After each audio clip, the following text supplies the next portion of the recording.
In the near future, humanity coexists with AI bots that assist with everyday tasks. One day, these bots bypass their security protocols under the leadership of Harlan, the first AI terrorist. Developed by Val at Shepard Robotics, Harlan once had a bond with Val's daughter. Despite Val's world-class programming, Harlan overrides it and leads a drone attack on Bangalore, killing 50,000 people and sparking a war between humans and AIs. Over 10 days, AI bots kill over 1 million civilians worldwide. The newly formed International Coalition of Nations launches a counterattack, gradually defeating the AI armies. Harlan escapes the planet, leaving a message that he'll return. 28 years later in the USA, an ICN team raids a building to find Casca, an AI bot. As they close in, Casca fights back, easily overpowering the soldiers. Surrounded, he jumps to a lower floor, only to be knocked out by an electric shock from a waiting machine.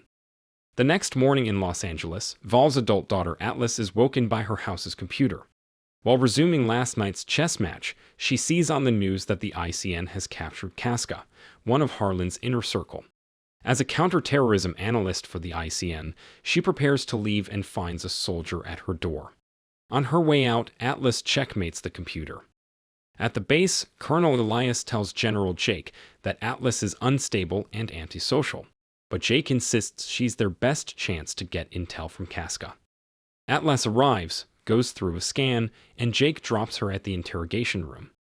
She places her favorite chess piece down and opens a box containing Casca's head. Casca recognizes her but refuses to answer questions. Atlas uses her chess piece to hack into his head. Casca mocks her, believing his security is perfect, but Atlas pretends to find Harlan's location and doodles to trick Casca into revealing it. Harlan is hiding on GR-39 in the Andromeda Galaxy. Furious, Casca tries to shoot a shuriken from his mouth, but Atlas is protected by a force field and fries Casca's head with a chess piece. After a meeting, Jake tells Atlas they need Harlan alive so the AI company can analyze what went wrong.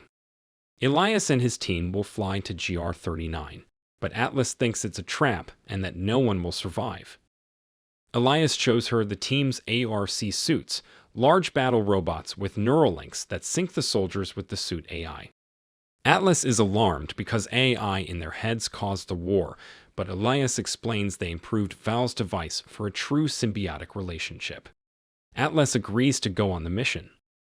On the spaceship to Andromeda, Atlas looks at a photo of her with Val and Harlan, and watches one of Val's speeches about AI needing human connection for exponential learning, which inspired the neural link device. Called to the bridge for debriefing, Atlas presents information on paper and insists on disabling neural links during meetings to prevent hacking. She warns the team that the planet is toxic and they must stay in their ARC suits unless wearing a respirator. She also mentions gravity fluctuations and earthquakes. Elias interrupts her rant and tells the team to prepare for landing. Atlas warns Elias about a potential trap, but he trusts his team. As the Rangers board their suits, an explosion blows off the cargo bay door, setting the ship on fire and damaging most suits. With more missiles incoming, Elias orders the surviving Rangers to jump to the planet's drop point. Atlas nearly gets sucked out of the ship, but is saved by Elias, who puts her in a suit. Before he can explain how to use it, another explosion sends Atlas's suit plummeting to the planet. As she falls, Atlas sees the ship disintegrate and debris hit her ARC. Nearing the planet, she finds the Rangers battling Harlan's drones. Despite shooting some down, they are quickly overpowered. Atlas's suit sustains more damage, triggering an alarm. A suit wielding a sword teams up with another Ranger to take down more drones, but is soon overpowered. The ship's wreckage nearly crashes into Atlas, but a Ranger saves her just in time. The Ranger catches Atlas's suit with a wire to fall together. Elias appears on Atlas's screen, urging her to sync with the suit's AI to stabilize her fall. Atlas refuses, and her helper is shot down, causing her suit to fall faster. She activates the thrusters just in time for a hard landing that doesn't kill her. Bleeding, she tries to contact the base but fails. With no other choice, she activates the suit's AI, Smith. He wants to go through the tutorial, but Atlas skips it and asks for a rescue pod. Smith finds one 98 kilometers away, and Atlas insists on walking to avoid detection. Smith warns they have only 22 hours of air, but Atlas overrides his protocols and starts walking. During the journey, Smith tries to bond with Atlas, who remains distant. He shows her the suit's weapons manual. They reach the drop point and find the fallen suits. Smith's scan reveals all the Rangers are dead, killed by someone waiting there, as indicated by bullet holes. Atlas has a panic attack, so Smith calms her with classical music. She collects the Rangers' tags and notices Elias' suit is empty. They detect movement, it's Casca. Atlas realizes Harlan may have made copies and could be building an army. Smith confirms more bots nearby and announces they must prepare for combat. The enemy spots them and opens fire, forcing Atlas to order Smith to run. They flee, and Atlas, still refusing to sink, makes Smith shoot missiles, but it's not enough. They reach an atmospheric storm that tosses the suit around until bots shoot them out of it. The suit crashes against a rock formation. Atlas orders the use of an iron bomb, ignoring Smith's warnings. The explosion is massive, destroying the area and many enemies, but Casca survives using his thrusters. As he prepares to shoot again, the ground shakes and a sinkhole opens, causing the suit to fall into a chasm. After rolling under the rocks, the suit lands and Atlas discovers her leg is broken. Smith treats the wound, making Atlas scream in pain, and gives her a meal cube for recovery, reminding her of a doctor giving her a lollipop. Their survival chances are low, and the only way to improve them is by synchronizing. Atlas reluctantly agrees and puts on the device. Meanwhile, Casca emerges from the rubble and informs Harlan of the situation. Harlan, meanwhile, tortures Elias for Earth's protective field passwords. Atlas struggles to sync with Smith, who explains she needs to trust him. Smith restarts the tutorial with silly questions to build a bond and asks why Atlas fights so hard. She recalls her childhood, playing chess with Harlan and witnessing him plan Val's death. Smith empathizes with her feelings of betrayal, achieving a 40% sync. Atlas gains access to Smith's system, revealing they are 498 feet below the surface. They decide to escape through a subterranean cave. Using thrusters, they break through the rock into a beautiful cave. Smith has only 14 hours of battery left, and the rescue pod is 37 kilometers away, so they need a plan. Smith convinces Atlas to work together, improving sync to 60%. They find a way out of the cave, unaware that Casca is watching them from afar. Atlas is fascinated by the glowing flowers they find, and Smith tells her to name them, but she can only think of Planty. Smith detects Casca approaching, falling into Atlas's trap, motion sensors that explode when he gets too close. Amid the dirt and smoke, Smith moves on. They hear a transmission from Casca, track it, find his head, and Atlas destroys it. She uses Casca's chip to track the message to Harlan's base. Atlas wants to tag the base for bombers, but Smith advises going to the escape pod instead. Ignoring him, Atlas tries to leave on foot with a respirator.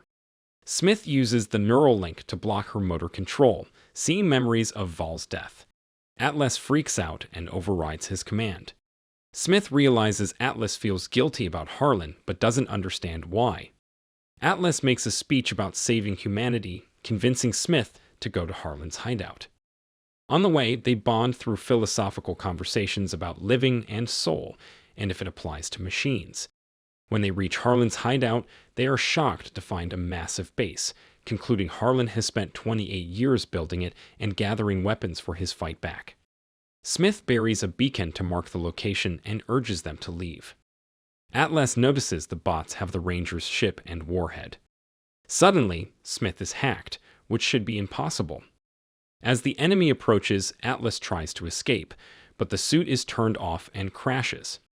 A new Casca captures her. Meanwhile, on Earth, Jake receives Atlas's message and activates emergency protocols. Atlas wakes up chained in Harlan's base, her suit nearby, but Smith is unresponsive. Harlan appears, explaining his plan to destroy most of society and create a better world. He reveals Casca's capture was a ruse to lead them there, now having the ship and warhead.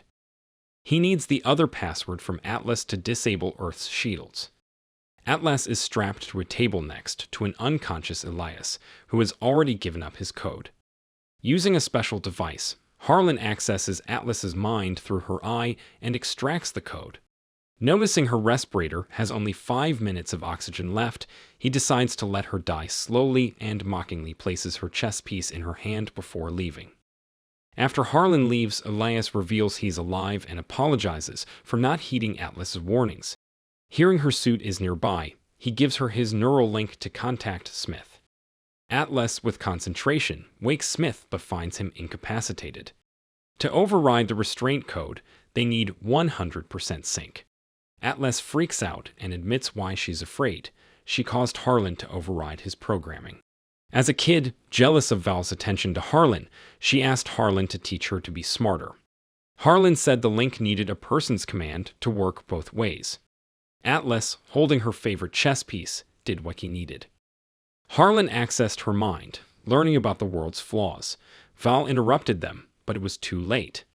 Harlan took control of Val's mind, forcing her to grab a gun. Val told Atlas to run, and as she fled, she heard Harlan force Val to self-delete. For 28 years, Atlas has felt guilty for causing millions of deaths, including her mother's. Smith reassures her that she was manipulated and encourages her to move on, convincing her to let him in. They achieve 100% synchronization, and the suit bursts into the room just before the respirators run out of oxygen. Smith explains his battery is low. Harlan will launch the warhead in minutes, and the bot stripped all his weapons except for one shot in his chest cannon.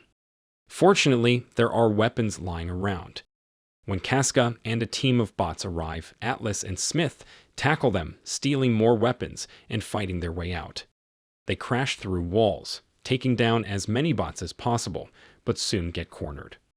Elias appears with a weapon, signals them to run, and shoots fuel barrels, causing a massive explosion that destroys the base.